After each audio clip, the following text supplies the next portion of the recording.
क्या आपको पता है सऊदी अरेबिया में एक भी नदी नहीं है और साल में केवल 4 इंच की बारिश होती है।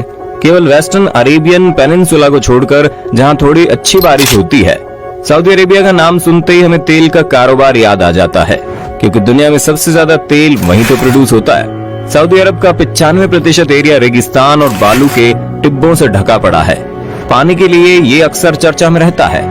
इस दुनिया में केवल 6 ही देश हैं जहां कोई परमानेंट रिवर नहीं है और सऊदी अरेबिया उनमें से एक है। मगर फिर भी सऊदी अरेबिया अनाज की खेती करने में बहुत आगे है। तरह तरह के फल, ताजी सब्जियां, गेहूं और डेयरी प्रोडक्ट्स, ये सभी चीजें सऊदी अरेबिया पूरी दुनिया को एक्सपोर्ट करता है। और तो और 1990 में सऊदी अरेबिया दुनिया में सबसे ज्यादा गेहूं एक्सपोर्ट करने वाला देश था। दोस्तों, जिस देश में एक भी नदी ना हो, पीने लायक पानी वाला समंदर भी ना हो और जहाँ कुएं से भी पानी नहीं बल्कि तेल निकलता हो, वहाँ लोग पानी का इंतजाम कैसे करते हैं? एक हैरत अंगेज बात तो यह है कि सऊदी अरब के रेगिस्तान को जब आप जूम करेंगे तो वहाँ पर आपको सर्कुलर ग्रीन फील्ड्स दिखेंगी, जो एक या दो नहीं बल्कि बहुत बड़ी मात्रा में है। इन फील्ड्स में क्रॉप्स लगाए जाते हैं और सभी में खेती होती है। कुछ खेत तो रेगिस्तान के बीचों बीच भी है। इन सभी खेतों में सेंटर पाइवोट इरिगेशन मेथड से पानी दिया जाता है। जहाँ एक तरफ सऊदी अरब में पानी की किल्लत है, वहीं दूसरी तरफ यहाँ के रेगिस्तानी इलाके खेतों और फार्म लैंड्स में तब्दील हो रहे हैं।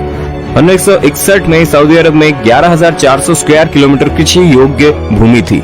वर्ष 2016 में ये जमीन 35,000 स्क्वायर किलोमीटर तक बढ़ा दी गई, यानी कि पिछले 7 सालों में कृषि योग्य जमीनों का 3 गुना बढ़ोतरी। 35,000 स्क्वायर किलोमीटर की जमीन जहां खेती की जा सकती है। ये आंकड़ा इतना बड़ा है कि कई देश भी इनसे छोटे पड़ जाते हैं, जैसे बेल्जियम और आर्मेनिया को देख लो। इन देशों का जितना एरिया है उतना ही एरिया सऊदी अरब में फार्मिंग के लिए उपलब्ध है। तो सवाल यह है कि आखिर सऊदी अरेबिया बिना किसी नदी और कुएं के इतना सारी पानी लाता कहां से है? पानी केवल पीने के लिए नहीं बल्कि खेती करने के लिए, वो भी इतने मात्रा में कि क्रॉप्स को दूसरे देशों में एक्सपोर्ट करवा ले। ये सवाल आपके मन में बार बार आ रहा होगा। आपको जवाब इस वीडियो में मिल जाएगा। हम आपको बताएंगे कि सऊदी अरब कैसे अपने रेगिस्तानी इलाके को खेती करने योग्य बना रहा है, वहाँ पानी की कितनी किल्लत है और कमी होने के बावजूद लोगों तक पानी कैसे पहुँचता है।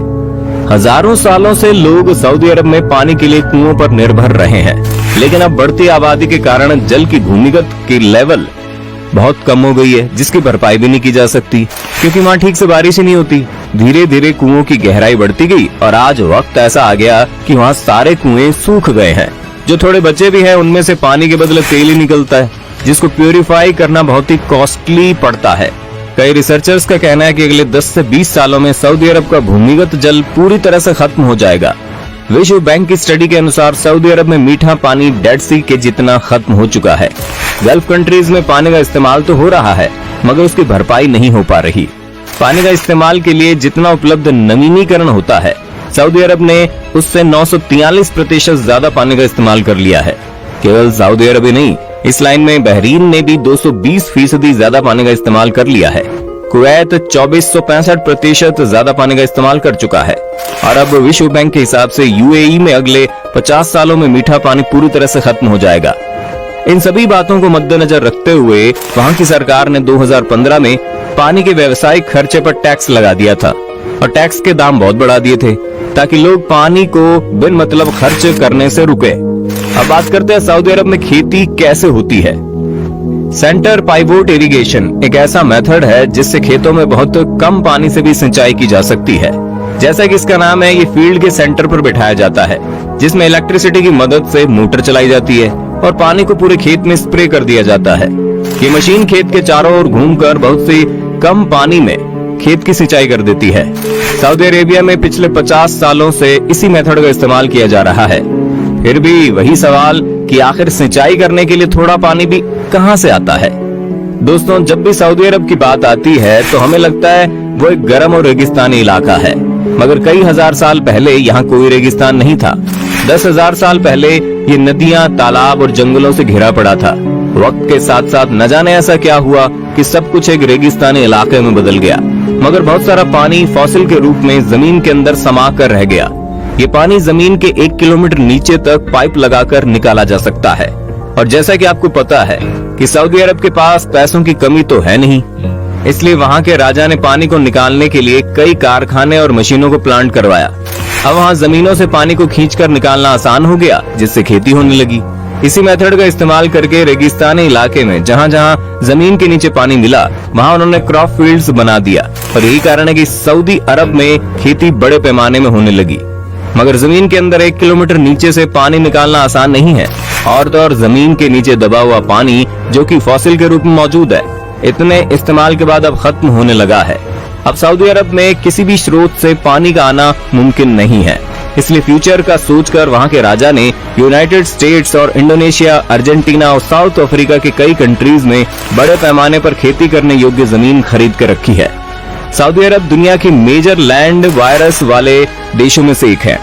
अरेबियन सी के सलाइन वाटर को प्यूरिफाई करने और उसे पीने लायक बनाना आसान नहीं है। इसमें सरकार को बहुत ज्यादा खर्चा उठाना पड़ता है। तेल के प्रोडक्शन से सऊदी अरब जितना कमाता है उसमें से बहुत सारे पैसे तो उसे पानी को पीने लायक बनाने में लग जाते हैं। पीने का पानी बाहर के देशों से भी सप्लाई किया जाता है। नहाने और खाने का पानी सरकार लोगों तक पहुंचाती है, जिसे कई तरह के वाटर प्रिवेंशन सीवेज सिस्टम के द्वारा बचाया भी जाता है। दुनिया में सऊदी अरब की सरकार लोगों को सबसे ज्यादा सब्सिडी देती है।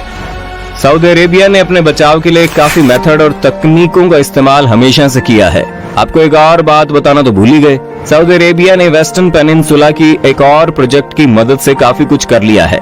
इन इलाकों में कई कबीले ने अपना बसर कर लिया था, मगर वहाँ ना तो कोई डेवलपमेंट था, ना ही पानी का ठीक से इंतजाम। इसलिए सऊदी अरब का प्रिंसेस जब वहाँ गई तो उसने एक डेवलपमेंट प्रोजेक्ट का निर्माण किया। स्टैनफोर्ड यूनिवर्सिटी के पर्मा कल्चरिस्ट नील स्पैकमैन और हार्वर्ड यूनिवर्सिटी के बायोएथिक्स मोना हमदी की मदद से इस प्रोजेक्ट को अंजाम दिया गया। स्पैकमैन ने वहां लोगों के साथ 8 साल मिलकर बिताए, कई सारी पॉसिबिलिटीज के बारे में रिसर्च किया, जिसका निर्माण करके वहां चेक डैम्स और खेती की जा सके। उस इलाके में जितने भी बारिश होती है उनको रोकने के लिए दोनों ने कई तरह के प्रिवेंशन लगवाए और पानी के स्ट्रीम बहाव को लागू करवाया। इतना ही नहीं, वहां उन्होंने बैट्स, पिजन और कई जानवरों के लिए पार्क्स भी बनवाए। सुखाड़ को रोकने के लिए फायदेमंद पेड़ों का भी प्लांटेशन किया। 7 सालों की कड़ी मेहनत के बाद 2016 में ये प्रोजेक्ट फेल हो गया, क्योंकि वहां वर्षाएं नहीं हुई, जमीन सूखी पड़ गई, पानी के बिना सब कुछ तबाह हो गया। मगर फिर 2018 और 19 में खूब बारिश हुई, जिसके कारण प्रोजेक्ट फिर से कामयाब हो गया। आज वहां पूरी तरह से हरियाली फैल गई है। पहाड़ी इलाकों में पानी पड़ने जमीन फर्टिलाइज हो गई है और पूरा रेगिस्तानी इलाका हरे भरे इलाके में बदल गया। दोस्तों, इस प्रोजेक्ट को अंजाम देने में कड़ी मेहनत तो लगी, पर यह फाइनली एक सक्सेसफुल प्रोजेक्ट रहा। अब इस इलाके में जंगल, झाड़ी और पानी की कोई कमी नहीं है। अब 90% फ्रेश वाटर वेस्टर्न पेनिनसुला की ओर रेड सी से होकर गुजरता है, जिसका इस्तेमाल करके कई इलाकों में खेती की जा सकती है। एक रेगिस्तान को हरियाली में कैसे बदला जा सकता है, ये प्रोजेक्ट इसका सबसे बड़ा एग्जाम्पल है। अगर इस प्रोजेक्ट को सऊदी अरब के पूरे वेस्टर्न इलाके में लागू करवा दिया जाता है तो वहाँ मौजूद 30 मिलियन एकड़ जमीन हरियाली में बदल सकती है।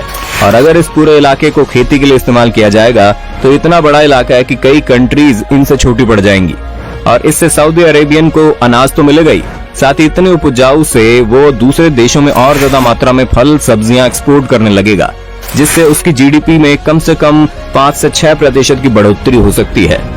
साल 2017 में सऊदी अरब की सरकार ने नियोम प्रोजेक्ट का भी ऐलान किया था। इस प्रोजेक्ट के माध्यम से सऊदी अरब एक ऐसे शहर को बसाने की तैयारी कर रही है जहां निजी गाड़ियां नहीं चलेंगी।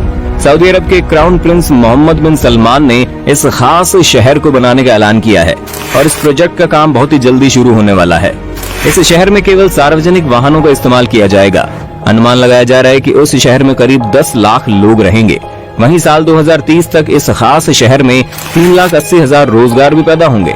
इस शहर में प्राकृतिक संरचनाएं फैली होंगी और नेचर को प्रोटेक्ट करने के लिए वहां कोई भी पोल्यूशन फैलाने वाले उद्योग का निर्माण नहीं किया जाएगा। ये प्रोजेक्ट सऊदी अरब के लिए नई उम्मीद लेकर आएगा। ये थी सऊदी अरब की कहानी। उम्मीद है आपको अपने सारे सवालों का जवाब मिल गया होगा।